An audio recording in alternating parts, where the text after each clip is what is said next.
మహానాడు ఒక కన్నుల పండుగగా జరుగుతోందండి. ఈరోజు మేము ఈ కార్యక్రమానికి విచ్చేసినందుకు చాలా ఆనందంగా ఉంది. దాదాపుగా ఒక 10 ఏళ్ల నుంచి నేను మహానాడుకు వస్తున్నాను. కానీ ఈరోజు ఈ కడప జిల్లాలో నిర్వహించడం అనేది చాలా గర్వకారణం. ఎందుకంటే ఇది చంద్రబాబు గారి మార్క్ ఎలా ఉంటుందని జగన్మోహన్ రెడ్డి గారికి తెలియాలని ఇక్కడ నిర్వహించారు.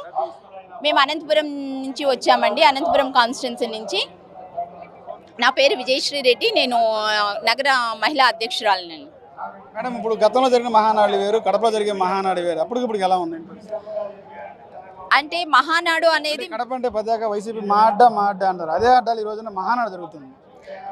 అదే కదండి, జగన్మోహన్ రెడ్డి గారు ఏదైతే తను కంచుకోట, నాకు కడప జిల్లా నా కంచుకోట అన్న దాంట్లోనే బద్దలు కొట్టి ఈరోజు మేము నిలబడగలిగినాము అని అంటే మరి చంద్రబాబు నాయుడు గారి నాయకత్వం ఎలా ఉంటుంది, పిల్లల నాయకత్వం ఎలా ఉంటుంది అని తెలిసిపోయింది. ఇక్కడ మాకు చాలా గర్వకారణంగా ఉంది. ఇక్కడ జరుపుకోవడం మహానాడు మాకు చాలా గర్వకారణంగా ఉంది.